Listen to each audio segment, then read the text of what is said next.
comigo sua Bíblia em João, capítulo 1, versos 12 e 13. Evangelho segundo São João, capítulo 1, versículos 12 e 13. Diz assim a palavra do Senhor: Contudo, aos que receberam, aos que creram em seu nome, deu-lhes o direito de se tornarem filhos de Deus, os quais não nasceram por descendência natural, nem pela vontade da carne, nem pela vontade de algum homem, mas nasceram de Deus. Pode tomar o seu assento. Meus irmãos, nós estamos estudando este evangelho, denominado Evangelho de João, já há algum tempo. Nós temos visto como o evangelho do Senhor Jesus Cristo tem sido destacado e apresentado a nós de maneira brilhante. Hoje eu quero tratar com vocês acerca desse assunto, desse tema, de inimigos a filhos de Deus. O versículo que eu acabei de ler, ele começa com uma conjunção adversativa. Ele começa com um contudo. Nós bem sabemos que o papel de uma conjunção adversativa é apresentar a nós um contraste. Sendo assim, tudo o que vem antes, aliás, tudo que vem depois de uma conjunção adversativa é o oposto do que veio antes. Dessa forma, nós precisamos relembrar o que foi que nós estudamos na semana passada, quando estudamos os versículos 10 e 11. Porque quando nós chegamos nesse texto, nós já percebemos que algumas pessoas receberam a Cristo, que algumas pessoas creram em Cristo.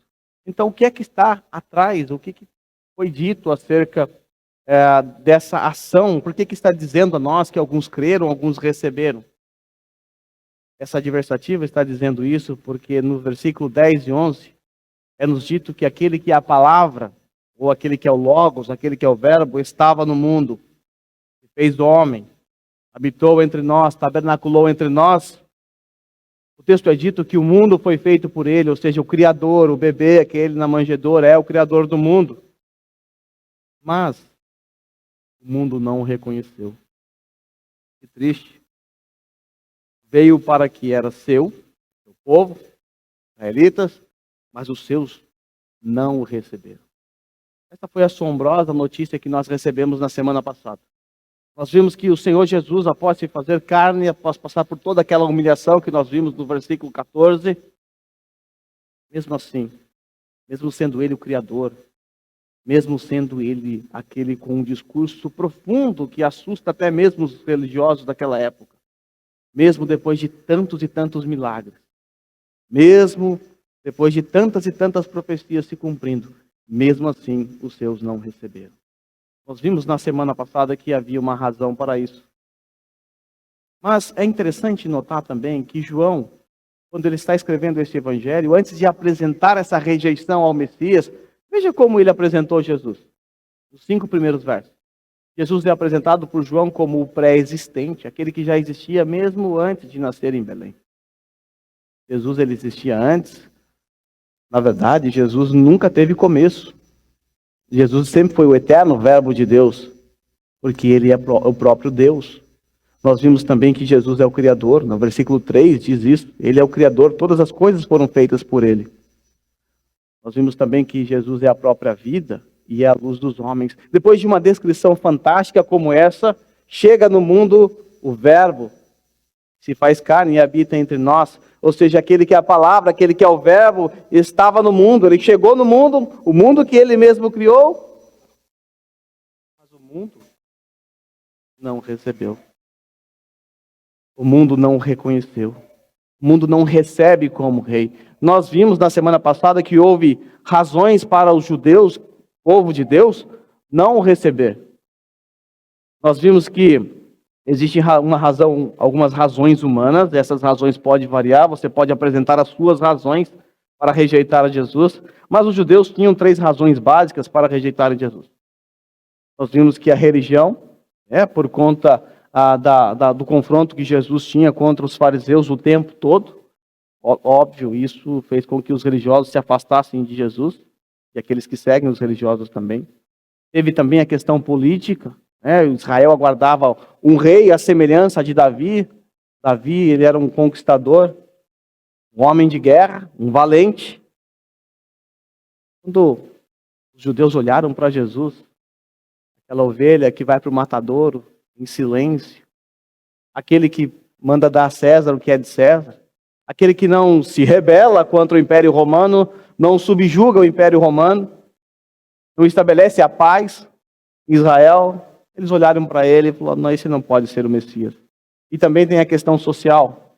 Jesus, ele andava com pessoas que eram rejeitadas pela sociedade. Por exemplo, Mateus era um publicano. Jesus chamou para andar com ele, além de outras pessoas. Mas essas são razões secundárias. A razão principal é a razão espiritual. Os judeus, eles rejeitaram o seu Senhor, o seu Messias, por conta da sua depravação total, por conta da sua natureza ou por conta da sua corrupção radical.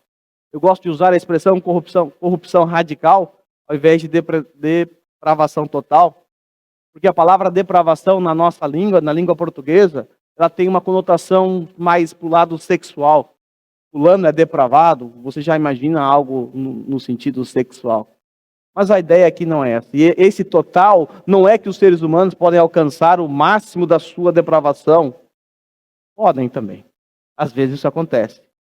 Mas significa que o homem está totalmente. E todas as suas faculdades, a sua volição, seus desejos, seus anseios, todo o seu ser está maculado pelo pecado. Está manchado pelo pecado.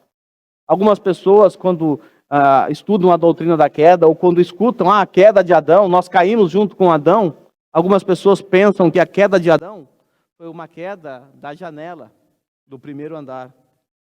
Ele caiu, quebrou um braço, quebrou uma perna, está todo machucado, bateu a cabeça, está sangrando, mas ele está vivo, está em condições de fazer as suas escolhas, está com dificuldade, mas ele consegue. Na verdade, a Bíblia não descreve a queda dessa forma. A queda de Adão foi como a queda de um avião que estava a 10 mil metros, 10 mil quilômetros de altura, e esse avião caiu, chocou com uma rocha. Quando eu era adolescente, tinha uma banda que era muito famosa na época, Mamonas Assassinas, e quando o avião deles chocaram ali com uma pedra, uma rocha, bateram, algumas imagens apareceram na internet. E as imagens eram horrendas. Era perna para um lado, braço para o outro, um pedaço da cabeça para cá, eram imagens aterrorizantes. Eu era adolescente, tinha uns 12, 10 anos. Aquelas imagens demoraram para sair da minha mente. É isso que o pecado faz. A queda é assim. Ela não deixou nada no lugar. As faculdades mentais, a volição, o desejo, nada está em perfeitas condições. Assim é a queda. Foi por causa disso que os judeus não reconheceram. Foi por causa disso que os judeus não receberam como seu rei, como seu senhor. E é por causa disso que você fez isso a sua vida inteira, até o dia que Deus, o Espírito Santo, tocou no teu coração através da palavra que abriu o seu entendimento pelo poder do Espírito Santo, então você creu. Até aquele dia você negou a Cristo por razões secundárias e também por essa razão primária. Você tem desculpa para dar, para não ir atrás, para não seguir Jesus. Mas a razão principal é uma razão espiritual, a sua natureza caída. Isso significa que desde que Adão caiu, todos os seres humanos nasceram com uma natureza totalmente inimiga de Deus. E se você que está me ouvindo hoje, nessa noite, você ainda despreza Cristo, você ainda não creu em Cristo, não se entregou, saiba, você é inimigo de Deus. Vamos olhar para o texto de Romanos, capítulo 3, versículo 10 e 18. Vamos prestar atenção qual era a condição do homem sem Deus. Para a gente entender o peso daquela adversativa, contudo. Romanos, capítulo 3, do 10 ao 18. O apóstolo Paulo descreve os seres humanos como culpados. Não há um justo, não há um sequer, diz o apóstolo Paulo. E esse justo aqui é no sentido judicial. O juiz bateu o martelo e considerou todos os seres humanos culpados diante de Deus. Não há um justo. Veja, Paulo não diz, não há Nenhum justo. Ele não diz, existem alguns justos e a maioria não. Todos. Não há um justo sequer. O apóstolo Paulo também diz que o homem sem Deus, ele é incapaz de entender. Ou seja, a sua mente, o seu intelecto foi afetado pelo pecado. Por isso ele não pode entender as coisas espirituais, porque as coisas espirituais se discernem espiritualmente, como diz o apóstolo Paulo. Também aqui o apóstolo nos diz que o homem é incapaz de buscar a Deus. Nenhum ser humano buscará a Deus pela sua própria vontade. Por quê? Porque a sua volição também foi afetada. O apóstolo também diz que o homem natural, o homem sem Deus, ele é incapaz de fazer o bem.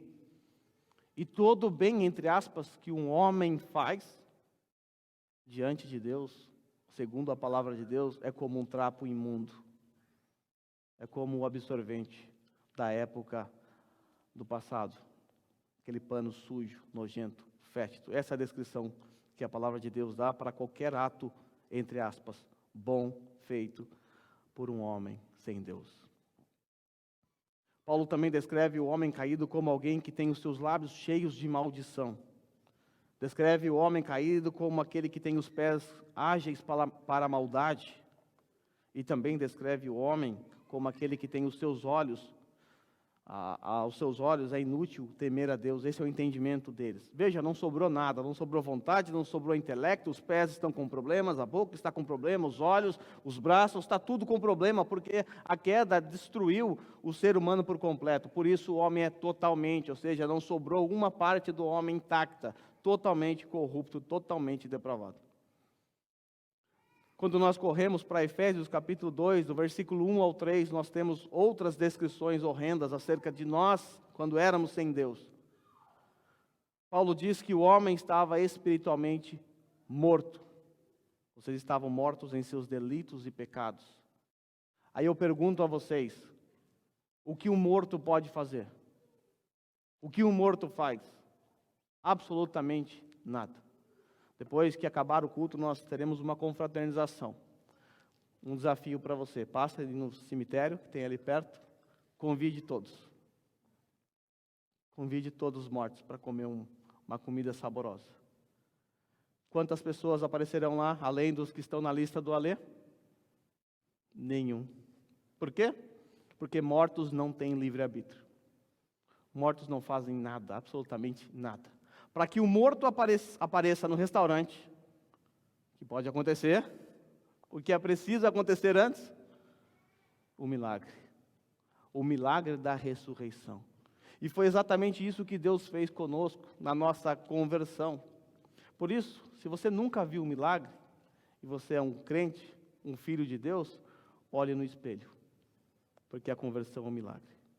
Então nós estávamos espiritualmente mortos, por isso não podíamos fazer nada. Essa era a condição daqueles judeus naquele dia em que eles rejeitaram o seu Senhor, o seu Messias. Eles estavam mortos. Eles também estavam ali, continuavam escravos do pecado, escravos de Satanás, escravo da sua própria carne, da sua própria natureza, que é inclinada sempre para o mal. E por fim, o homem é descrito como aquele que tem uma natureza merecedora do inferno, da ira divina. Essa é a descrição. Essa é a descrição do homem sem Deus. E diante dessas terríveis informações, não há nada que eu e você possamos fazer para mudar essa deplorável condição diante de Deus. Suas obras não servem para nada. Sua religiosidade, suas boas ações não mudam em nada a sua posição diante de Deus. Você continua morto, escravo de Satanás, dos seus pecados, da sua própria natureza e, por fim, você vai para o inferno com a sua natureza caída. Mas as palavras que são apresentadas a nós depois da adversativa, elas nos trazem esperança, nos trazem alegria. Se por um lado as palavras que estão antes da adversativa são desesperadoras e podem ser confirmadas através de Romanos e Efésios e de outros textos também, as palavras que vêm a seguir, a partir do versículo 12, traz esperança. O texto diz que não foram todos que rejeitaram o Messias. Porque se nós olharmos para o versículo 11, 10 e 11, se nós entendemos que o mundo ali que rejeitou, que não reconheceu, não recebeu, significa todas as pessoas, e no Evangelho de João, o mundo não significa todas as pessoas, salvo algumas exceções. Então, esse mundo ali significa todas as pessoas, acabou. Não há esperança, não há salvação para ninguém. Mas nós temos uma adversativa. E essa adversativa diz algo diferente. Diz que muitos sim rejeitaram. Muitos não creram no seu nome. É verdade. Mas a palavra de Deus diz que alguns creram. Alguns receberam, contudo, aos que receberam, aos que creram em seu nome, deu-lhes direito de serem ou se tornarem filhos de Deus. A palavra de Deus, ela vai além aqui. Ela não diz apenas que nós fomos perdoados dos nossos pecados. Ela diz que além de sermos perdoados, nós passamos a ter direitos de filho de Deus. Aos que creram, aos que receberam, aos que creram em seu nome, deu-lhes o direito de se tornarem filhos de Deus. Note bem, meus irmãos, só recebe a filiação, ou o direito à filiação, aqueles que creram em Cristo, aqueles que o receberam como seu soberano Rei e Senhor. Eu digo isso porque na minha infância, quando eu brigava, eu era um molequinho um pouco briguento, eu sempre ouvia minha mãe dizendo assim: não briga com seu amiguinho, porque vocês são irmãos, porque todo mundo é filho de Deus. Todos os seres humanos, todo mundo é filho de Deus. Na cabeça da minha mãe, todo mundo é filho de Deus. Pelo menos era isso que ela pensava, já nem sei mais. E eu cresci com isso na minha mente, achando que todo mundo era filho de Deus. Eu achava que eu era filho de Deus. Isso até aliviava um pouco a minha culpa para viver a vida que eu vivia. O catolicismo romano defende ainda hoje que as crianças que não são batizadas, elas são pagãs. E na mentalidade, no conceito de pagão para eles, é que a criança não é filha de Deus. Por isso é um desespero para um católico quando ele não batiza o seu filho. Temendo que essa criança venha morrer, porque se essa criança morrer, ela vai morrer como pagã, ela vai para o inferno, ou sei lá para onde que ela vai. Por isso eles desesperadamente batizam o bebê. Por quê? Porque a criança não é filho de Deus. Meus irmãos, é óbvio que isso não encontra amparo nas Sagradas Escrituras. O texto que está diante de nós deixa bem claro que só é filho de Deus, só se torna ou recebe o direito de ser um filho de Deus aquele que crê, aquele que recebe a Cristo. Somente esses. Do contrário, se não cremos em Cristo, se não recebemos o nosso Senhor, seremos apenas uma criatura que vai para o inferno. Ok, você está talvez pensando, está muito bem tudo isso, legal, né? Tem que crer, tem que receber. Mas, de acordo com os textos que nós lemos de Efésios e Romanos, Efésios 2, do 1 ao 3, e Romanos 3, do 10 ao 18, é impossível alguém crer, não é? O homem estava morto, não há um justo, não há quem faça o bem, não há quem entenda, não há quem busque. Como que alguém pode então crer? O que aconteceu aqui para alguém crer? Para alguém reconhecer Jesus como seu rei? Assim não dá, pastor. Como é que a gente resolve isso? Desse jeito é só um novo nascimento. Bingo. É exatamente isso. E é exatamente isso que está registrado no versículo 13. Veja o que Deus fez para reverter essa nossa condição. A condição descrita em Efésios, em Romanos e em muitos textos da palavra de Deus. Deus nos deu um novo nascimento. Contudo, aos que receberam, aos que creram em seu nome, deu-lhes o direito de se tornarem filhos de Deus. Agora olha o versículo 13. Os quais não nasceram por descendência natural, nem pela vontade da carne, nem pela vontade de algum homem, mas nasceram de Deus. Para resolver a nossa condição, Deus nos deu um grande presente. A doutrina da regeneração. Eu não vou tratar desse assunto hoje, sobre a doutrina da regeneração, porque nós vamos aprender isso quando chegarmos lá no capítulo 3, quando Jesus conversa com Nicodemos, onde Jesus diz que é necessário nascer de novo. Mas o fato é que Deus nos deu um grande presente. Aliás, hoje o mundo troca presente por aí, está aí o melhor presente que você recebeu. a regeneração, porque foi essa regeneração que te levou para Deus. Mas vamos ver o que mais o texto tem a nos ensinar. O texto nos revela que esse novo nascimento não é por causa da nossa descendência física ou descendência natural. O que isso quer dizer? Vale você lembrar que nos versículos anteriores, o texto, João diz que ele veio para o que era os seus, e os seus não o receberam. Nós sabemos que esse seu e seus são os judeus. De onde viria o Messias?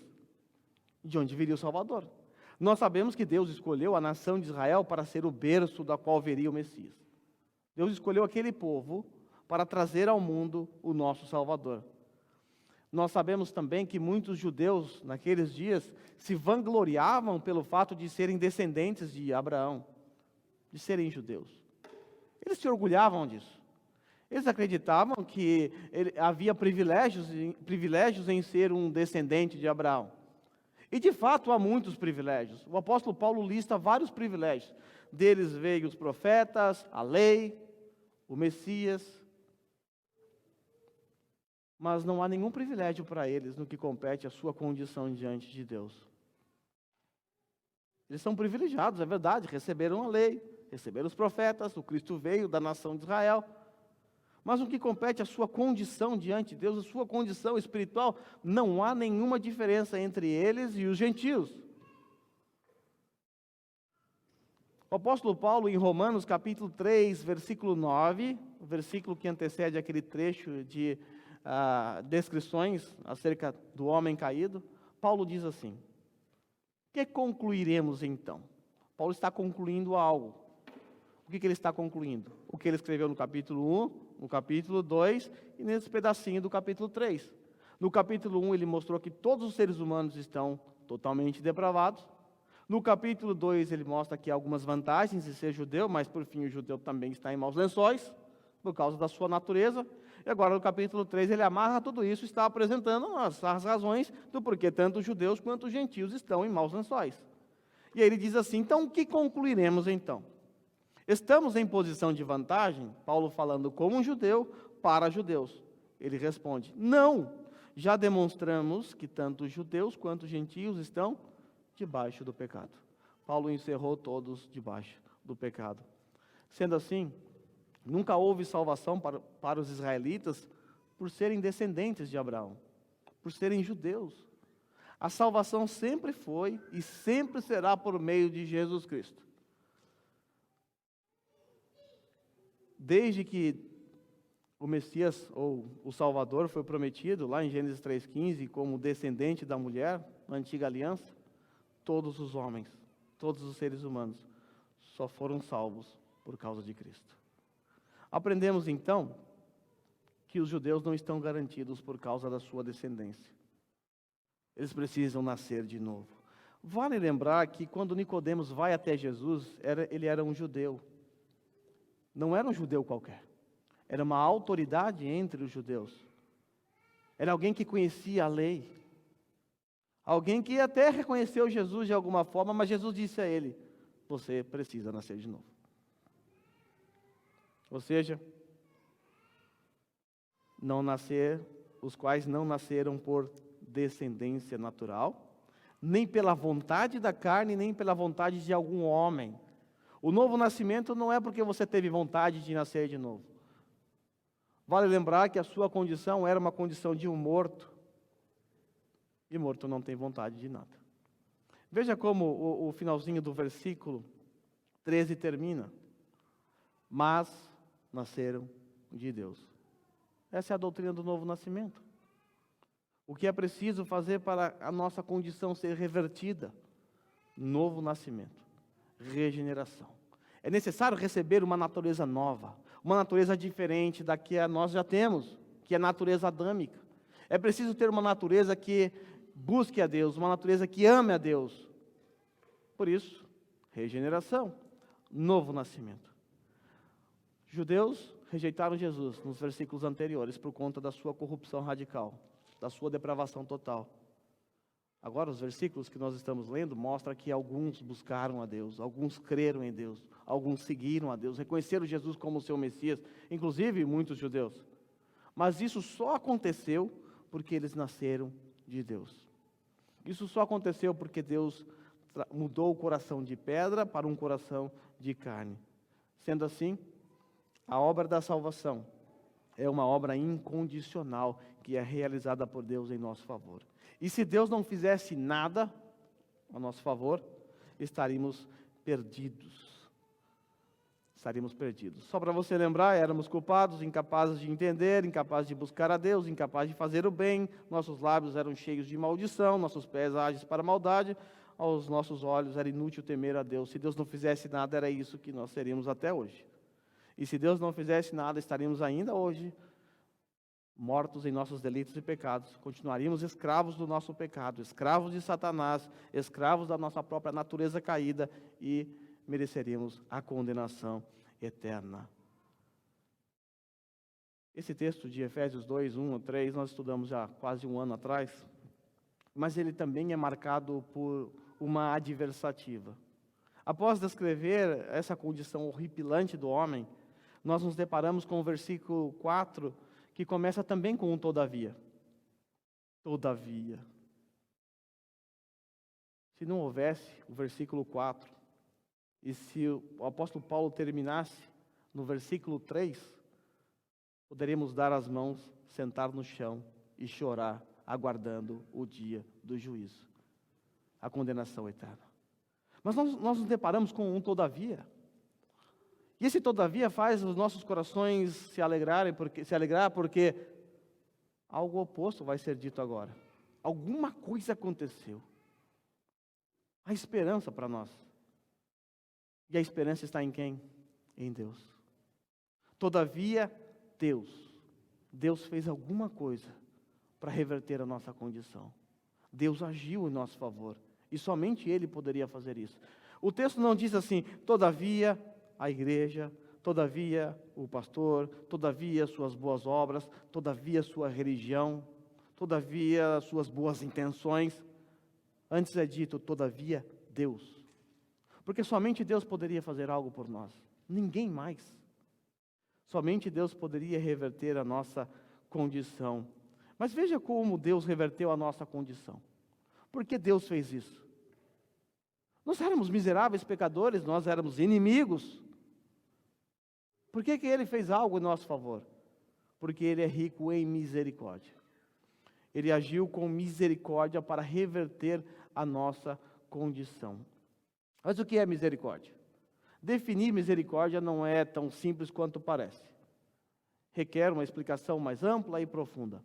Mas aqui eu quero apenas apresentar a vocês, a título de ilustração, uma história para apresentar a vocês um dos aspectos da misericórdia de Deus. Vamos supor que você é o rei. Você ama os seus súditos. Você cuida de todos eles com todo o amor, porque você é amoroso. Você ama o seu povo.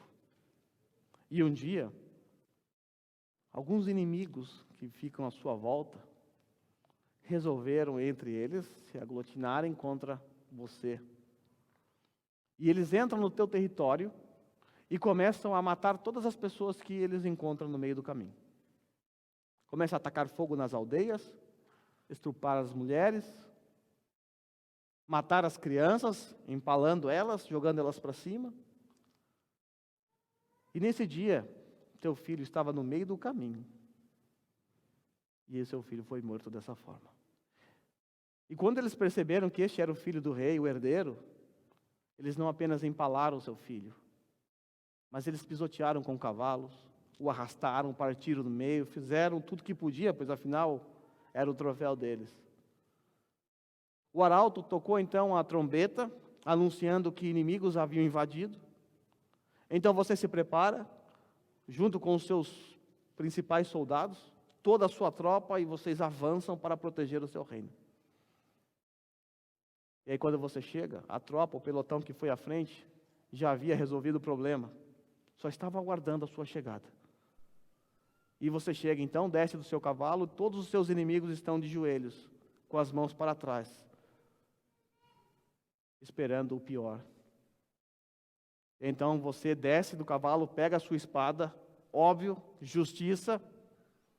Mataram o seu povo, mataram o seu filho, o herdeiro, invadiram, lutaram contra você. Eles merecem a morte. E você está então com a espada indo em direção ao cabeça, ao líder. Vai ser o primeiro que vai morrer. E quando você então desembanha a sua espada, você começa a ouvir: ó rei, tem misericórdia de nós. Ó rei, tenha misericórdia de nós. O que esses estão pedindo ao rei?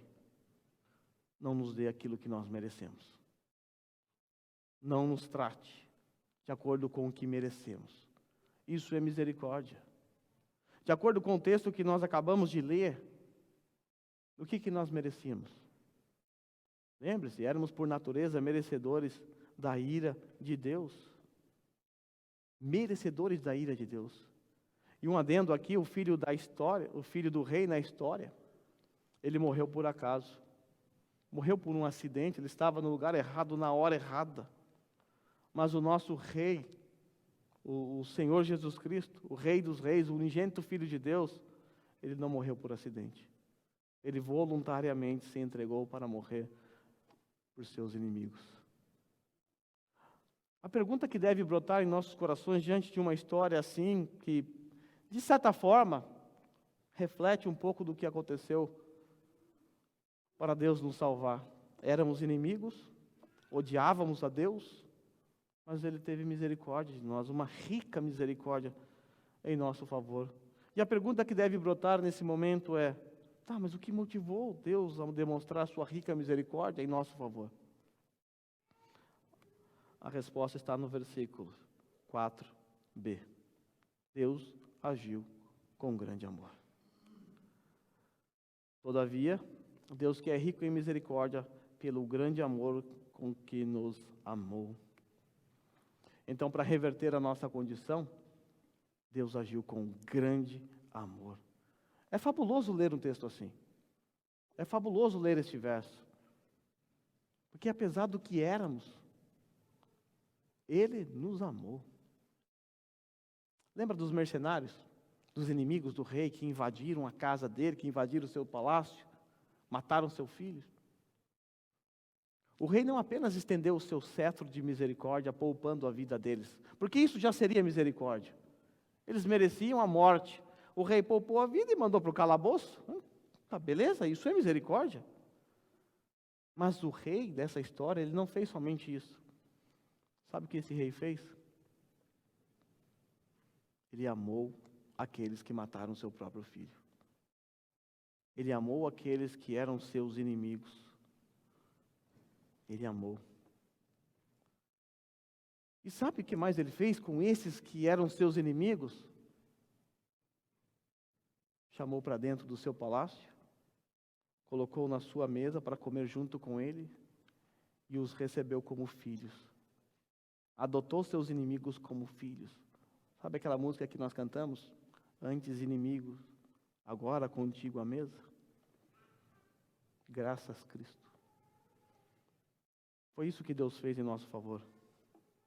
Foi isso que Ele fez em nosso favor. Lembre-se do texto que estamos estudando. Contudo, aos que receberam, aos que creram em seu nome, o que Ele fez? Deu-lhes o direito de se tornarem filhos de Deus. É isso que nós somos em Cristo. Nós somos co-herdeiros com Cristo. Quando Deus transformou o nosso coração de pedra num coração de carne, nós transitamos da inimizade para a filiação, da inimizade para a adoção. Isso é maravilhoso. Por isso você pode orar dizendo assim: Pai nosso que estais nos céus. Porque Ele é seu Pai. Antes você era inimigo, mas Ele mudou a sua condição, demonstrou a sua rica misericórdia, demonstrou o seu amor e te adotou como filho. Veja, quando Ele veio ao mundo, é Ele que nos deu um presente. Quando Ele morreu na cruz, foi Ele quem nos deu um presente. Romanos 5,8 diz assim: mas Deus demonstra o seu amor por nós. Cristo morreu em nosso favor quando ainda éramos pecadores. Veja que o texto não diz assim. Deus demonstra o seu amor para conosco. Cristo morreu por nós quando éramos boas pessoas, quando éramos santas, perfeitas, justas. Ou Ele nos amou porque Ele viu as nossas boas obras. Ele nos amou quando ainda éramos pecadores.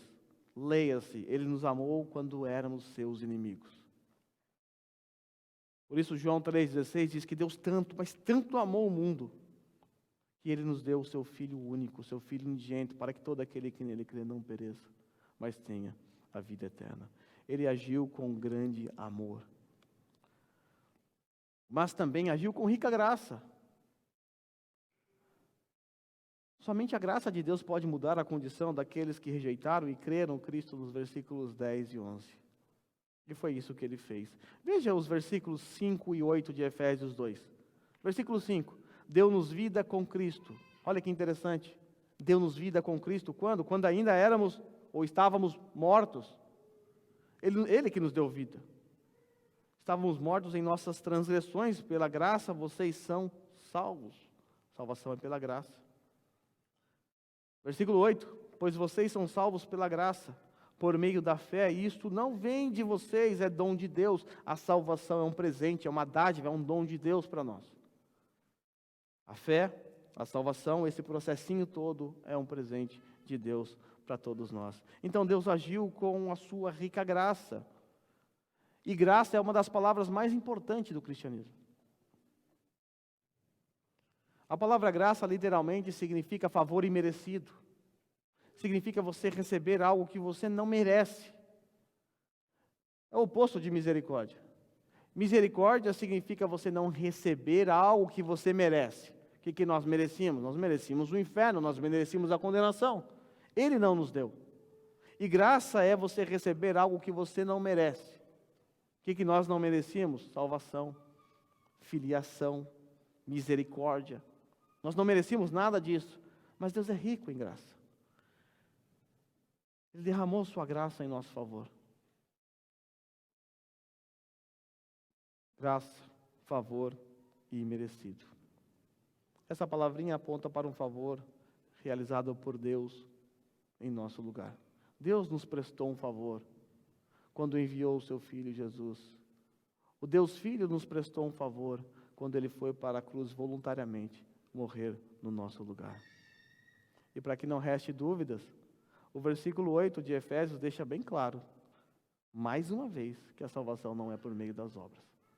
Pois vocês são salvos pela graça, por meio da fé. Isso não vem de vocês, é dom de Deus, não por obras, para que ninguém se glorie. Sublinha a frase aí, é dom de Deus, porque é isso que é. Paulo está dizendo que nós somos salvos, então, não por causa das nossas obras, mas por causa das obras de Cristo. Para reverter essa nossa condição, que é o que os judeus precisavam naquele tempo para reconhecer o seu Salvador, foi necessário um poder, foi necessário uma ação poderosa de Deus, e foi exatamente isso que Deus fez. O texto de Efésios, versículo 2, 5a até o 6, o texto diz que Deus nos deu vida com Cristo quando ainda estávamos mortos em transgressões. Agora veja o versículo seguinte, versículo 6. Deus nos ressuscitou com Cristo e com Ele nos fez assentar nos lugares celestiais em Cristo Jesus. Para reverter a nossa condição foi necessário o emprego de uma força, de um poder de Deus para reverter a nossa condição. Por isso, a regeneração, a salvação é um milagre. É uma ação sobrenatural de Deus para mudar. Deu-nos vida com Cristo, ou seja, ressurreição. Ressurreição é um milagre. Por isso eu disse, se o morto hoje levantar e for para o restaurante, milagre. Se um ímpio hoje se levantar e se dobrar diante de Deus, reconhecendo Ele como seu Senhor e Salvador, milagre. Então Deus, Ele agiu de maneira poderosa. Esses versículos aqui que nós estamos lendo de Efésios capítulo 2, ele veio depois do finalzinho do capítulo 1, onde Paulo faz uma oração pelos Efésios. O que Paulo ora? Está tudo ligado. Paulo diz assim: oro também para que os olhos do coração de vocês sejam iluminados. Olha o que ele quer para os irmãos de Éfeso. A fim de que vocês conheçam a esperança para a qual ele os chamou, as riquezas da gloriosa herança dele nos santos, e o que mais? A incomparável grandeza do seu poder. Paulo está falando que ele quer que os efésios, ele está orando para isso, eles reconheçam a incomparável grandeza do poder de Deus para conosco, os que cremos, conforme a atuação poderosa da sua força.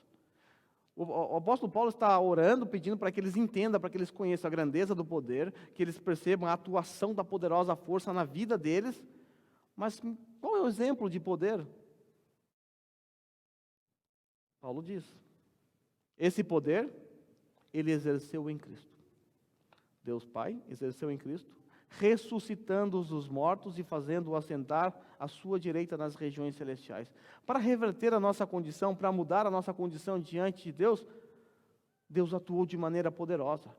Deus agiu em nossas vidas com o mesmo poder que Ele empregou em Cristo Jesus, o trazendo da morte para a vida, e o fazendo assentar nas regiões celestiais. O poder que o trouxe da morte para a vida e o exaltou.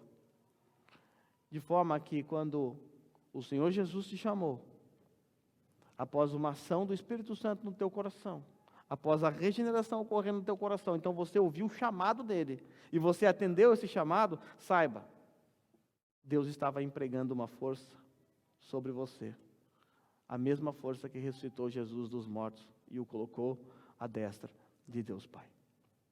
A destra de Deus Pai. Talvez você está pensando assim, tudo bem, mas eu fui até Ele, eu atendi o seu chamado. É verdade. É verdade. O texto que nós estamos estudando diz, os que creram, os que receberam, alguém teve que crer, ninguém foi levado pela orelha para crer, alguém se entregou aqui nessa história.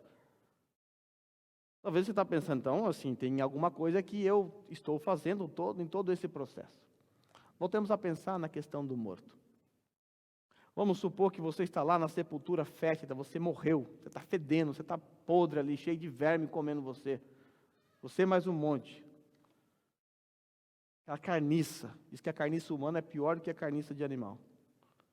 Aí de repente, então, algo acontece, um milagre acontece. O seu Senhor, Ele para sobre o seu túmulo e te traz da morte para a vida. Você é ressuscitado ainda dentro da sua sepultura.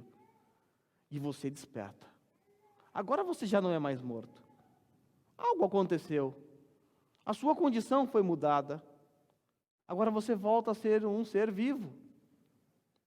E aí você olha para o lado, cadáveres, vermes. Você sente o mau cheiro, o odor. Agora você já não pode mais suportar isso. Porque você já não pertence mais àquele território. Aquele ambiente não é mais seu. Então você escuta um barulho na parte de cima da sua sepultura. E alguém abre a tampa. E esse alguém estende as mãos para você, para te tirar dali. E aí você levanta as suas mãos e pega na mão dele. E é tirado da sepultura. Que mérito há em você por estender as mãos? Nenhum. Não há mérito nenhum em você. O mérito está naquele que realizou um milagre em sua vida, transformando-a, trazendo você da morte para a vida. É verdade que você fez alguma coisa, você estendeu as mãos. Não há mérito nenhum. O mérito que há em você receber a Cristo é o mesmo mérito que tem um mendigo quando estende as mãos para pedir esmola. O mérito está em quem dá, não em quem recebe. Por isso a salvação não é por meio de obras. A regeneração, ela é uma obra poderosa de Deus em nossa vida. Por isso eu te digo, se você nunca viu o milagre, olha no espelho. Olha no espelho. Porque você era morto, agora você está vivo. Você era inimigo de Deus, agora você senta com Ele na mesa. Agora você é filho.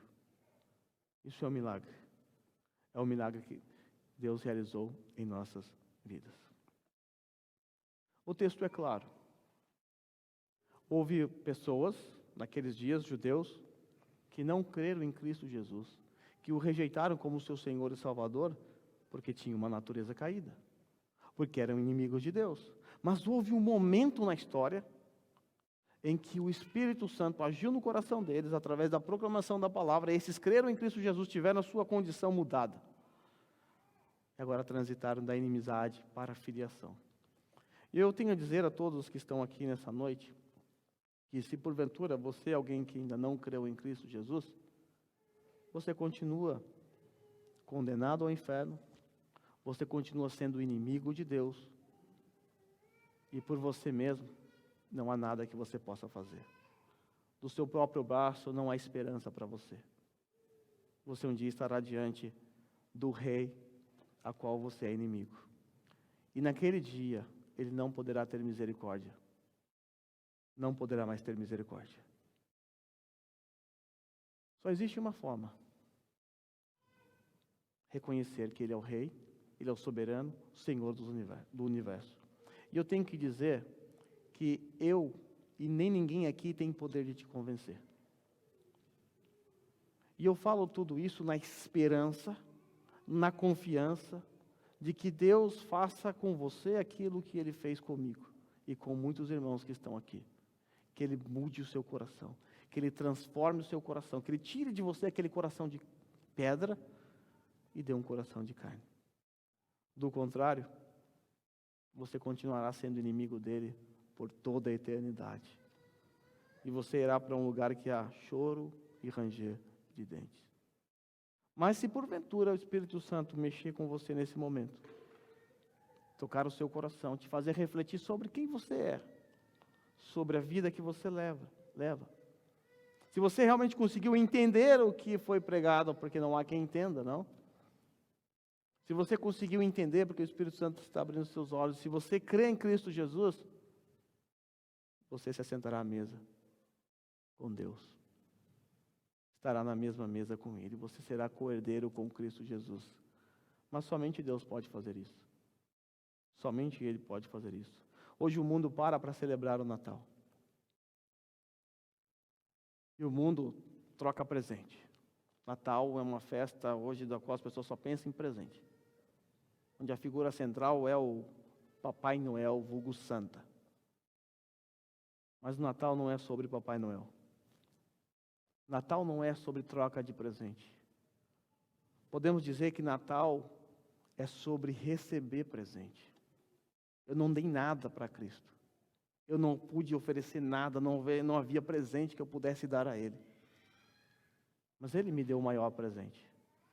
Ele deu o seu próprio Filho. Ele entregou o seu próprio Filho para morrer por mim, pecador miserável. Isso porque Ele é rico em misericórdia. Isso porque Ele tem um grande amor.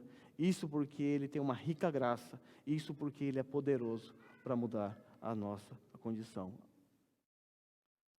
Meus irmãos, diante dessas realidades que estão registradas na palavra de Deus, nós, os que cremos, nós que somos filhos de Deus, temos todos os motivos para alegremente cantar ao Senhor, para alegremente cultuá-lo no dia do Senhor, para não desprezar esse dia.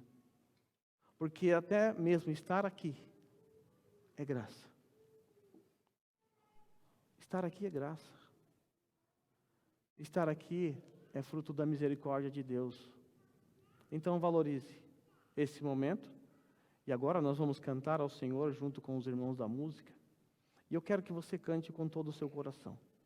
Eu quero que você cante levando em conta que você está cantando aquele em exaltação e adoração àquele que mudou a sua vida. Aquele que agiu com rica misericórdia, com grande amor, com rica graça e agiu em sua vida de maneira poderosa.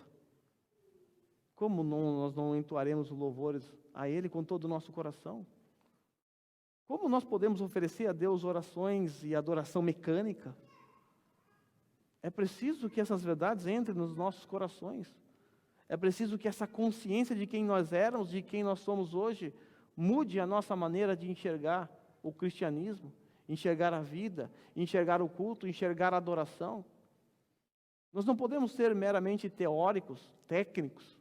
Nós não podemos apenas ter todo o conhecimento da palavra de Deus aqui na nossa mente, mas ela precisa descer ao nosso coração. Do contrário, nosso conhecimento seria um conhecimento talvez inútil, porque não traz transformação, não muda a nossa vida.